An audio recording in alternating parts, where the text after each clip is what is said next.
Bien, y entonces hoy lo que vamos a hacer es resolver un par de ecuaciones trigonométricas que fueron propuestas en exámenes para un poco redondear todo lo que tiene que ver con este tema que es sumamente importante. En el próximo semestre igual vamos a seguir trabajando con esto, así que bueno, hay que tratar de ir afirmando algunos conceptos que son relevantes.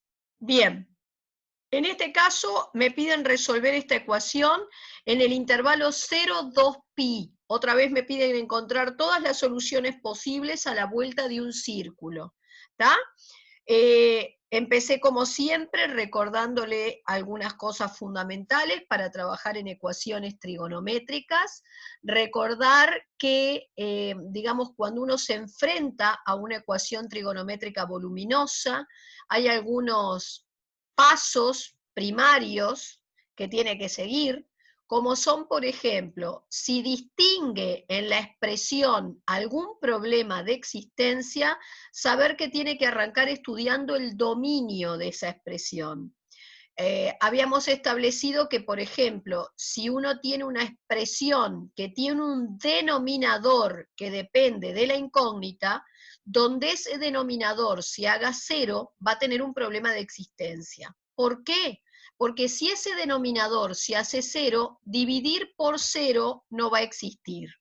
Entonces, digo, en este caso no hay denominadores que dependan de la incógnita, no hay problemas de existencia en principio, y entonces voy directamente a arrancar a resolver. Pero cuando voy a empezar a intentar resolver esta ecuación, recuerden que lo primero que hacen es tratar de ver si hay alguna línea trigonométrica de un ángulo complejo. ¿A qué le llamábamos ángulos complejos o compuestos? Bueno, a un ángulo suma, a un ángulo resta, a un ángulo doble, a un ángulo mitad. ¿Tá?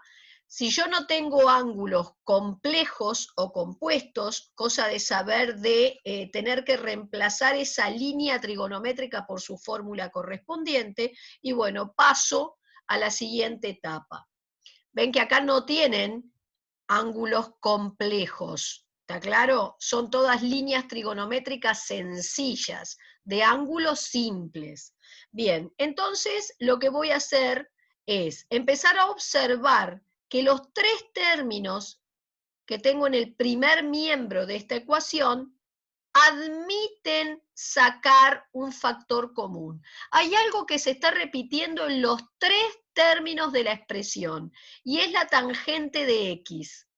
Entonces, cuando había algo que se repetía en todos los términos de una expresión, tú pensabas en sacar eso que se estaba repitiendo de factor común. En este caso, acá vuelvo a escribir el ejercicio, ven que marqué los tres términos y visualizan que la tangente de x se repetía en ambos, entonces en los tres. Voy a sacar de factor común esa tangente de x. ¿Qué implica? Bueno, que eso que era común se va a escribir fuera de un paréntesis. Dentro del paréntesis van a colocar las demás cantidades que en cada término multiplicaban a la tangente. Entonces, si yo saco del primer término la tangente de x, voy a quedarme con un 2 seno cuadrado. Viene un más. Si del siguiente término sacás la tangente, te quedás con el 3 y el coseno. Y si del último término saco la tangente, me quedaré con el 3. Una vez que ustedes sacan factor común, empiezan a tener su expresión factoriada, es decir, escrita como un único término, porque recuerden que los signos de más y menos fuera de paréntesis son los que separan términos. Vos fuera del paréntesis no tenés ninguno, así que la expresión tuya consta de un solo término en el primer miembro. Entonces, ese único término es un producto de dos factores igualado a cero. Cuando yo tengo un producto de factores igualado a cero, ojo, tiene que ser igualado a cero, voy a pensar en aplicar propiedad jankeliana. ¿Qué dice la propiedad jankeliana? Que para que un producto me dé 0, voy a tener que hacer 0 a cada uno de los factores que integran el producto. Entonces, para que este producto se haga 0, le voy a pedir al primer factor que aparece que se haga 0, y entonces ya, si la tangente de x vale 0, voy a buscar cuánto tendría que valer x para que ello se cumpla. Pueden ir, como decíamos, no la puse acá, bueno, pueden ir a la tabla, ¿sí? Buscar en la columna de tangente donde encuentran un 0, y si no, en la calculadora poner shift tangente de 0, te va a dar 0, pero recuerden que la calculadora es tramposa y solo marca la primera solución que encuentra en una vuelta al círculo. Es decir, que si yo quiero todas las soluciones en una vuelta entera, si la voy a tener que razonar yo las otras soluciones. Si la primera solución es 0, ustedes piensen cómo se dibuja la tangente y para qué otra medida angular la tangente también les daría 0. Y sería en 180 grados. Algo que quiero aclarar. Acá les pedían encontrar todas las soluciones en intervalo 0, 2pi. 0 cerrado, acá debería decir paréntesis curvo. ¿Está? Como aparentemente el intervalo está dado en radianes, lo correcto sería que yo dé las medidas angulares que son resultado o solución en radián también. Bueno, 0 grado es 0 radián, pero estos 180 grados, recuerden que por regla de 3, ustedes pueden pasarlo perfectamente a radián. 2pi radianes equivalen a 360 grados, así que los 180 grados x. Y esa x harán producto cruzado sobre el otro valor, o sea, 2pi por 180 sobre 360, puedo simplificar el 180 con el 360, 1 arriba, 2 abajo, y el 2 con el 2, y solo me queda pi. O sea que en lugar de dar que el x2 es 180, lo correcto sería informarlo como pi. Muy bien. Pero eso era lo que se obtenía de pedirle al primer factor que se haga 0. ¿Qué pasa cuando le pido al segundo factor, que es todo este paréntesis, que se haga 0? Se genera una ecuación que para resolver, como tiene una mezcla de líneas trigonométricas, primero voy a pensar si no puedo, en lugar de quedarme con esas dos líneas, reducir a una sola. Y lo que se me ocurre es que este seno cuadrado que aparece aquí, por la ecuación fundamental de la trigonometría, seno cuadrado más coseno cuadrado daba 1. Así que si yo despejo de aquí el seno cuadrado, el coseno cuadrado lo puedo pasar al otro miembro. Seno cuadrado sería 1 menos coseno cuadrado, y entonces copio el 2 dentro de un paréntesis auxiliar.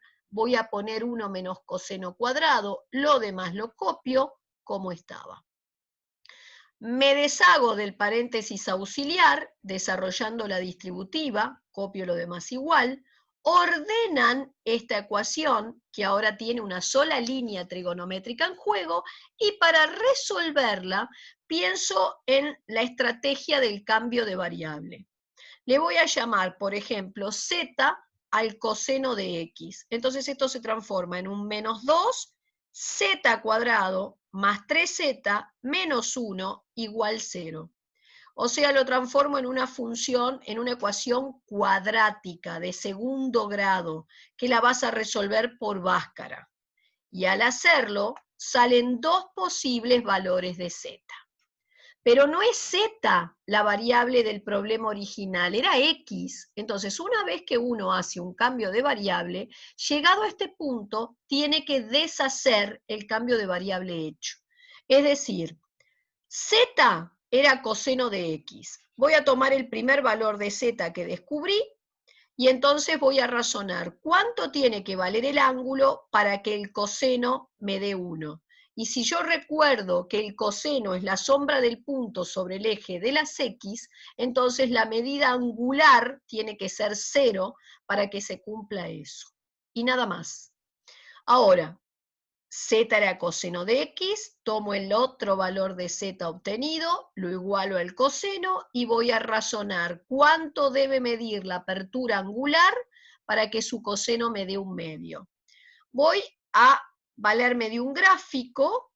Fíjense que el coseno es en el eje de las X, y 1/2 positivo lo voy a dibujar acá. Hay 2 puntos del círculo que tienen esa sombra sobre el eje X, o sea que habrían 2 aperturas angulares, X4 y X5, a las cuales corresponde el mismo coseno. Yo lo que hice fue, si lo hacen en la calculadora, Shift coseno de 1/2 y te va a dar 60.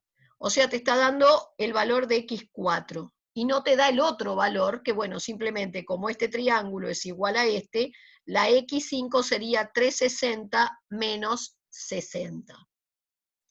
Y si no, si tenés la tabla a mano, vas a la columna de los cosenos, buscás el 1/2 y te fijás, va a estar en 2 lugares, que corresponde para una apertura angular de 60 grados, que lo puedo leer en la columna del costado en radianes, o hacer la regla de 3, y después tenés acá la otra, que era la de 300 grados, que por regla de 3 expresé también en radianes.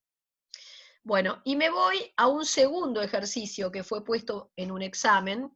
Otra vez, resuelven el intervalo 0, 2pi, ¿tá? O sea, la vuelta entera de un círculo, y la ecuación ahora es esta que está acá. No tiene problemas de existencia, no hay denominadores que dependan de la incógnita, o sea que el dominio no lo tengo que estudiar, voy directamente a resolver. Pero en este caso, sí tengo una línea trigonométrica de un ángulo complejo, entonces lo primero que tenés que hacer es reemplazar el coseno de 2x por su fórmula correspondiente. Fórmula que la tenés tabulada como un 3 romano 2, fue demostrada, deducida, la tienen en el material teórico. Y la fórmula dice que el coseno del ángulo doble se puede cambiar por coseno cuadrado de alfa menos seno cuadrado de alfa. Así que yo dejé esto igual, dentro de un paréntesis curvo auxiliar, reemplacé por lo que dice la fórmula, saqué los paréntesis auxiliares, un coseno más otro coseno cuadrado son 2 cosenos cuadrados, menos un seno cuadrado, menos otro seno cuadrado son menos 2 senos cuadrados.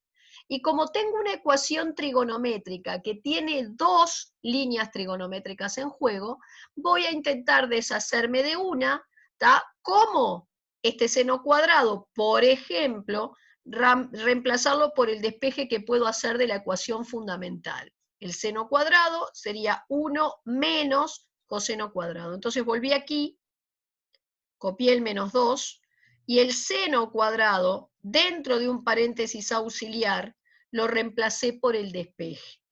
Lo copio y empiezo a hacer las distributivas.